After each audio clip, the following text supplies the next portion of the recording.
Provence-Alpes-Côte d'Azur, région sud, c'est une région très atypique. Elle commence en Méditerranée et elle finit dans les Alpes. Une petite région, 6 départements, mais je dirais une région aussi très atypique dans ses productions. Donc vous me permettrez de regarder juste simplement mon portable pour vous donner un petit peu ce que nous produisons, parce que je n'ai pas tout en tête malheureusement, mais je vais vous dire, alors on est première région productrice de laitue, de chicorée, de pommes, de poires, de potiron, de courgettes, de raisins de table, de lavande, de riz, de figues, d'olives, de fleurs coupées, d'ail vertes, cerises, etc. Nous sommes deuxième en tomates, en fraises, en aubergines, en nectarines, etc., etc., etc. Je ne vais pas tout. Donc vous comprenez bien que nous sommes donc très atypiques par le climat, mais nous sommes aussi très atypiques par nos productions dans nos différents départements. Pour cela, donc, nous avons 19 000 exploitations, 16 000 exploitants. Et puis, ces 16 000 exploitants, il y a 38 000 salariés et donc 9 000 salariés donc, qui sont en CDI sur nos exploitations agricoles. Une SAU de 580 000 hectares pour produire donc tout cela. Et je dirais que cette agriculture, elle est plutôt végétale à 70%. Et elle est plutôt, viticole et aussi d'élevage. Et vous avez bien compris que nous n'avons pas que de la viticulture et de l'élevage dans notre belle région, puisqu'on produit beaucoup de fruits, que ce soit dans le Vaucluse et dans les Bouches-du-Rhône. On produit également du riz dans les Bouches-du-Rhône. On produit aussi des olives aussi dans les Bouches-du-Rhône et dans les autres départements. Un élevage au vin qui est très important aussi dans les Bouches-du-Rhône. Donc vous voyez, tout ça pour vous dire qu'il y a une grande diversité dans notre agriculture. J'en viendrai plutôt aux enjeux, ce qui me paraissait plus intéressant par rapport, je dirais, au sujet d'aujourd'hui. Donc les enjeux de notre agriculture, je les ai classés, disons, en plusieurs sujets. Le premier, c'est à mon avis le renouvellement des générations. Donc quand on dit renouvellement des générations, on entend souvent dire il faut des revenus. Oui, c'est vrai qu'il faut des revenus, mais vous avez noté quand même qu'il y a des changements dans nos habitudes, et notamment dans les plus jeunes, qui souhaitent avoir, je dirais, des vies sociales ou des vies familiales plus intéressantes que celles que peut-être les aînés ont pu avoir. On a des changements de comportement. Donc ça veut dire que si nous voulons un renouvellement des générations de demain, il faudra certainement avoir des revenus, mais aussi, je dirais, une vie qui soit sociale et familiale. Ça me paraît quand même important, et les plus jeunes sont en train de nous le dire. Donc voilà donc le défi que nous, les chambres d'agriculture, nous avons, et bien sûr, l'ensemble de la société, nous avons à relever. Le foncier, là aussi un défi très important sur notre région. Une région, vous le savez, avec une métropole quand même, des grandes villes, mais aussi, je dirais, du tourisme et donc des besoins de construction très importante, ce qui pose une problématique sur le foncier, le coût du foncier notamment. Et c'est là toute la bagarre que nous avons à mener, pardon de dire bagarre, mais c'est bien ça, nous les chambres d'agriculture, pour éviter justement que notre foncier s'étiole, laissant donc moins de possibilités aux générations futures. Ensuite, on a eu un nouvel enjeu, c'est l'énergie. Vous avez bien compris que depuis quelque temps, l'énergie pose un problème, une grosse problématique, je dirais, à nous tous, mais aussi à l'agriculture, avec les augmentations du coût de l'électricité et du gaz de 5 à 10 fois plus, donc ce qui est quand même énorme aujourd'hui. Mais je ne viendrai pas là-dessus, parce qu'il y a beaucoup trop à dire, pour me concentrer beaucoup plus sur l'eau, puisque c'est un petit peu l'autre sujet, et sur le reste automatiquement. Sur l'eau, je dois dire que, en ma qualité donc, de représentant de la région Provence-Alpes-Côte d'Azur au bassin RMC, qui a été évoqué tout à l'heure dans la carte, on a une forte discussion au sein même de ce bassin sur l'utilisation de l'eau, sa qualité, bien sûr, sa quantité, mais aussi sur son partage. Ça commence à devenir. Parce qu'on en est là, malheureusement, ou heureusement peut-être d'ailleurs, au partage de l'eau. Et ce partage de l'eau, il doit s'effectuer entre l'ensemble des usages. Et quand on parle de l'ensemble des usages, on parle aussi de la biodiversité, de la nature et je dirais aussi de nos rivières.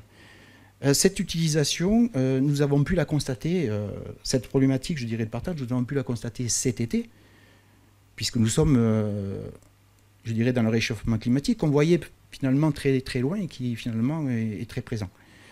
Et donc chacun a dû faire des efforts, notamment l'agriculture, avec, il faut le préciser quand même, une baisse des prélèvements en base d'urance de près de 20% et 25% que se sont imposés les agriculteurs. Ce qui me fait dire qu'à l'avenir, il ne pourra pas y avoir que la profession agricole qui fasse, je dirais, des efforts sur comment dire, les économies d'eau, mais l'ensemble, je dirais, des prélèvements. Et je rejoins un petit peu ce que disait Madame la Ministre sur aussi l'utilisation de l'eau au sein même des villes, qui ne doit pas être forcément rejetée, mais d'être aussi réutilisée. Donc, nous avons quand même la chance, dans cette belle région, d'avoir des barrages dont on pensait qu'ils seraient, je dirais, toujours pleins. Bon, il s'avère que cette année, on a eu quelques difficultés pour les remplir. On espère que ce ne sera pas la même chose, mais ça veut dire que ça nous alerte pour l'avenir et ça nous fait penser que nous devons utiliser, je dirais, l'ensemble des possibilités que nous avons, et notamment, donc, la réutilisation des eaux usées. Dans le département donc, des Bouches-du-Rhône, nous avons donc 2 projets de réutilisation des eaux usées, un sur Plan du Cuc et un sur Mossane. Celui sur Mossane donc, sera suivi par la Chambre d'agriculture, très intéressant, puisque ce sera de réutilisation de l'eau dans l'agriculture, puisqu'il n'y a pas de possibilité de rejeter, je dirais, dans une rivière toute proche.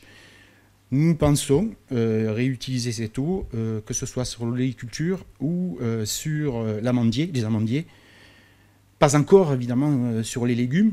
On sait que sanitairement, aujourd'hui, on a encore quelques freins sur ces sujets-là. Mais ça n'empêche que c'est un premier pas. Il y a aussi d'autres expériences qui sont faites sur la vigne. C'est un premier pas, je dirais, de la réutilisation de ces eaux usées. Donc on voit bien que, et j'en viendrai à la conclusion, vous m'aviez donné 45 minutes, mais je serai beaucoup plus court. J'en viendrai donc à la conclusion quand même de vous dire que aujourd'hui, au niveau des chambres d'agriculture, notre travail, c'est... Non, je plaisantais sur les 45 minutes, Madame la Ministre, c'était pas possible qu'on me les donne, eu égard au fait qu'on ne vous les a pas donnés à vous. Voilà. Donc je disais, donc, dans les chambres d'agriculture, aujourd'hui, le travail que nous avons à faire, et nous y travaillons, je dirais, d'arrache-pied, nous travaillons évidemment sur le réchauffement climatique, sur les économies d'eau. Et je voulais saluer l'Agence de l'eau aujourd'hui pour lui dire que nous sommes très engagés sur ces sujets-là. Donc nous avons par exemple quelques projets, je ne veux pas être trop long, mais un projet qui s'appelle Arbocro, qui est un projet qui est comment dire, une mesure, si je puis dire, sur les arbres, que ce soit des pêchers ou des abricotiers, de la quantité d'eau qu'ils consomment en temps réel, avec des capteurs dans le sol, mais aussi sur les arbres, et en diminuant, je dis 10%, 20%, 30% les quantités d'eau qu'ils peuvent utiliser, ceci sans avoir de conséquences économiques, parce que ça me paraît quand même important de toujours avoir, ça sera un petit peu ma conclusion, une ligne médiane, si je puis dire, dans la façon dont on doit gérer à l'avenir l'eau, mais je dirais que c'est assez général d'ailleurs.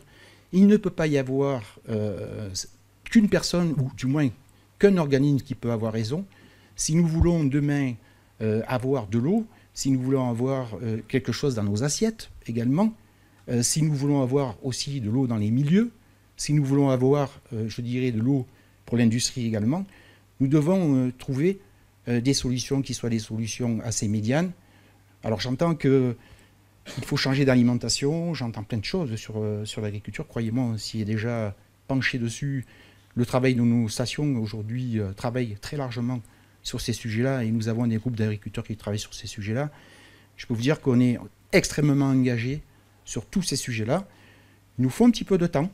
C'est sûr que nous sommes un peu pressés, mais il nous faut du temps. Bon, des moyens aussi, là, il faut aussi des moyens sur ces sujets, et j'entendais tout à l'heure que aussi à la SCP, service de problématiques financières.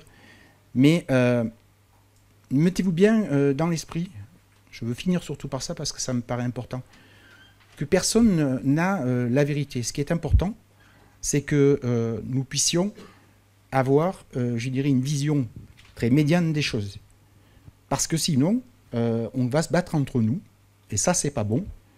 Je dirais que cette année, j'ai un petit peu vu ça, où il y a eu quelques échauffourées parmi les agriculteurs à qui on demandait de se réduire de 20% quand même. Moins, je dirais, vers d'autres usages qui ne sont pas encore contrôlés. Et il faudra bien qu'on en parle. Parce que, et j'en terminerai par là, quand on parle de l'eau potable, qui est une eau prioritaire, encore faut-il que l'on parle de quelle eau potable. Est-ce que c'est l'eau potable qui se consomme, je dirais, dans les verres qu'on nous a distribués là aujourd'hui, ou est-ce que c'est l'eau que nous mettons dans nos spas, qui aujourd'hui sont en train de se développer et qui nous prennent des 1000 litres d'eau? Est-ce que c'est l'eau de nos baignoires? Est-ce que c'est l'eau de nos piscines? Est-ce que c'est l'eau qui arrose nos ronds-points, etc., etc.